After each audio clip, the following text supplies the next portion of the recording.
मैं नीलकमल Rathore botany department से third year student.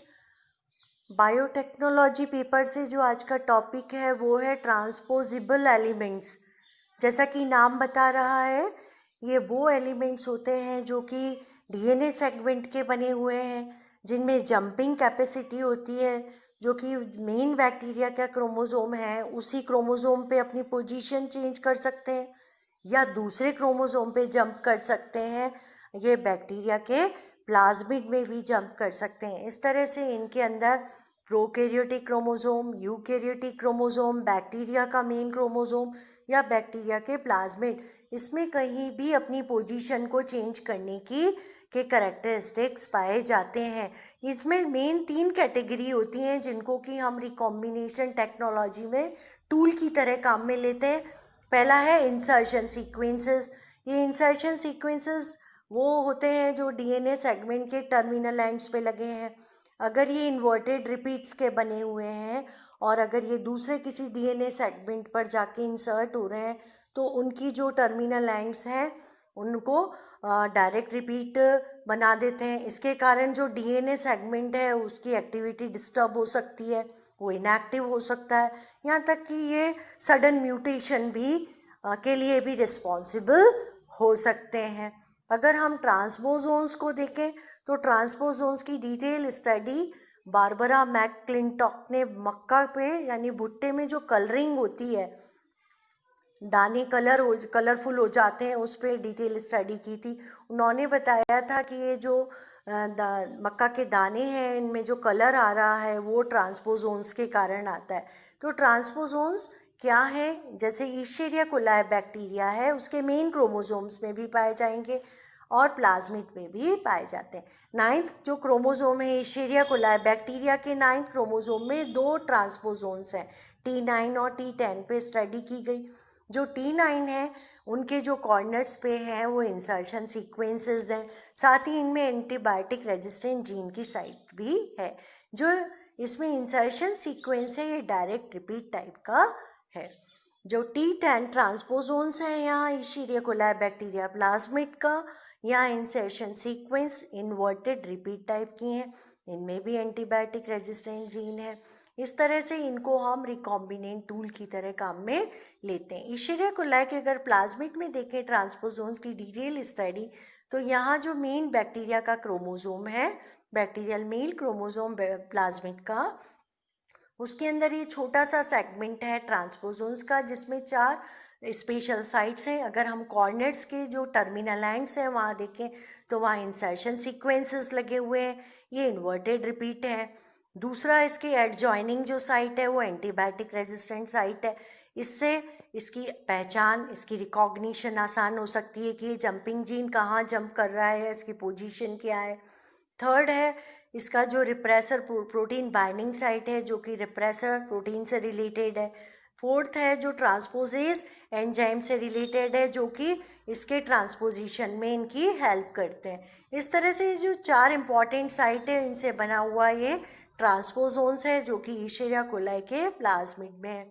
इसमें अगर हम इन ट्रांसपोजोन को किसी डिज़ायर डीएनए के साथ अगर अटैच कर दें, इंसर्ट कर दें, तो वो जो डिज़ायर करेक्टर है उसको हम उस सेगमेंट को किसी भी टारगेट साइट तक इन ट्रांसपोसोन्स के माध्यम से पहुंचा सकते हैं। इसको मक्का के अंदर जो बारबरा मैकक्लिंटॉक है उन्होंने स्टडी किया था, जिसे एसीडीसी सिस्टम से उन्होंने समझाया कि जो मक्का है उसमें जो दाने हैं वो कलरफुल किस तरह से बनते हैं। इस पैटर्न में जो जैसे बैकग्राउंड्स का कलर ऐसे, लेकिन कहीं दाने डार्क हैं, कहीं गहरे, कहीं हल्के, कुछ पर्पल शेड लिए हुए होते हैं। तो जो मोज़ाइक पैटर्न है इन कलरिंग का, उसके लिए उन्होंने बताया कि ये जो जंपिंग जीन है, जो ट्रांसपोजिबल एलिमेंट्स हैं, वो इसके लिए उत्तरदायी है, जिसको उन्होंने नाम दिया एसी और डीएस सिस्टम।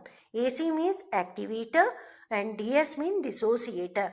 एक्टिवेटर मीन जुड़ने वाले जीन, ये ट्रांसपोजोन्स हैं, और डिसोसिएटर मीन्स वहाँ से हट जाते हैं, ये वो ट्रांसपोजोन्स हैं जो कि जंप करते हैं। तो जो एक्टिवेटर जीन है उनको वो हार्डली 4563 बेस पेयर्स का बना हुआ डीएनए सेगमेंट है। ये कलर जो स्ट्रक्चरल जीन है उसके साथ अटैच रहता है। इसके एंड पर भी इंसर्शन सीक्वेंसेस लगे हुए हैं, रेस्ट्रिक्टेड एंजाइम से जुड़े हुए कोडिंग जीन्स लगे हुए हैं। डिसोसिएटर ट्रांसपोजोन्स में देखें तो ये हार्डली 4000 बेस पेयर्स का छोटा सा डीएनए सेगमेंट है। इसमें भी इंसर्शन यूनिट्स के टर्मिनल एंड्स होते हैं और ट्रांसपोजेज एंजाइम्स की साइट्स होती हैं। अब ये काम किस तरह से करता है, इसकी क्या प्रक्रिया होती है? तो जो कलर है, जो सीड के डेवलपमेंटल स्टेज में जो एम्ब्रियो बन रहा है, एम्ब्रियो में जो एंडोस्पर्म है, उस एंडोस्पर्म में जो कलर है उससे कलर को रेगुलेट करने वाला जीन है, उसे स्ट्रक्चरल जीन कहते हैं। ये जीन सी है। इसके साथ एसोसिएटर एक्टिवेटर जीन जुड़ा रहता है।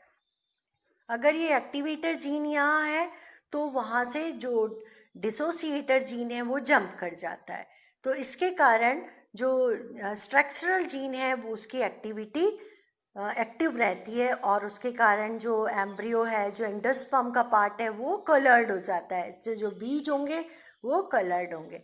वहीं अगर हम देखें जब इस स्ट्रक्चरल जीन के साथ जब डिसोसिएटर जीन है, एक्टिवेटर जीन की प्रेजेंस में ये जो डिसोसिएटर जीन है वो वहाँ से हट जाते हैं, यहाँ पे जंप कर जाते हैं। इसके कारण जो स्ट्रक्चरल जीन है उस पर दबाव हट जाता है। अब वो कलर से कलर उस पर दबाव बनता है, सॉरी, और दबाव बनने के कारण क्या होगा, जो कलर था वो इनएक्टिव हो जाता है। जो कलर का जो फंक्शन था वो इनएक्टिव होने से अब जो दाने हैं वो कलरलेस हो जाएंगे।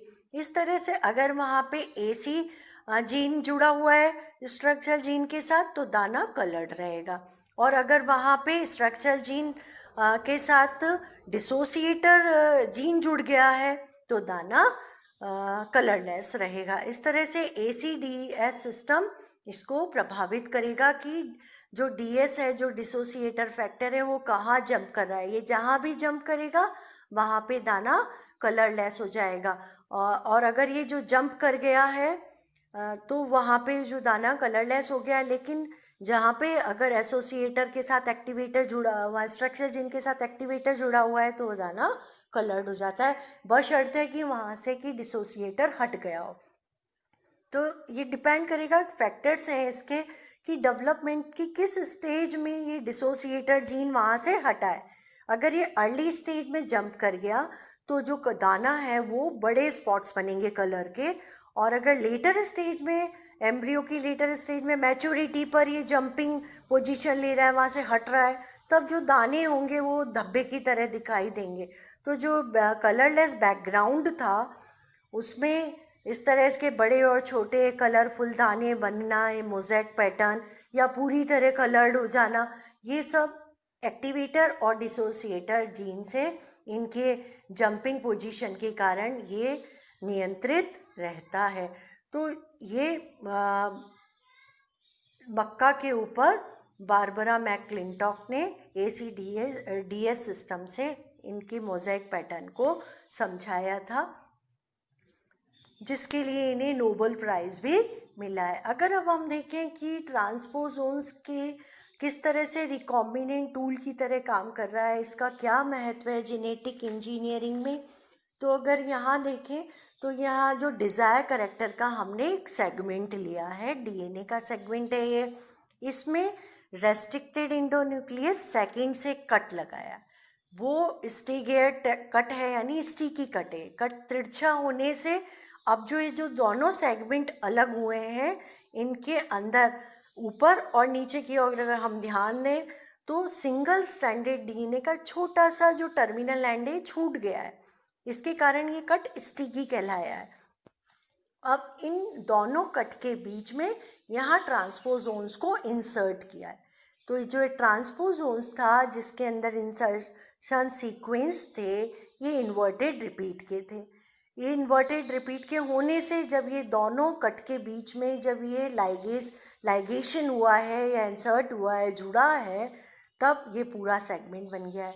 अब ये जो डिज़ायर्ड डीएनए था जिसमें ट्रांसपोजोन्स जोड़ दिया गया है, इसको कहीं अब ये जंप होगा या इस पोजीशन चेंज करेगा, तो ये अपनी ट्रांसपोजोन्स अपने साथ ये जो डिज़ायर्ड डीएनए है सेगमेंट, इसकी पोजीशन भी इस ट्रांसपोजोन्स के साथ चेंज हो जाती है, पोजीशन बदल सकती है।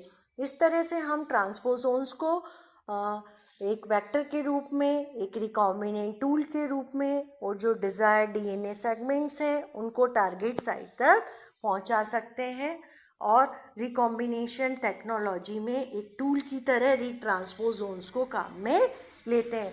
इससे रिलेटेड और दूसरे भी वेक्टर होते हैं जिन्हें हम नेक्स्ट लेक्चर में डिटेल स्टडी करें।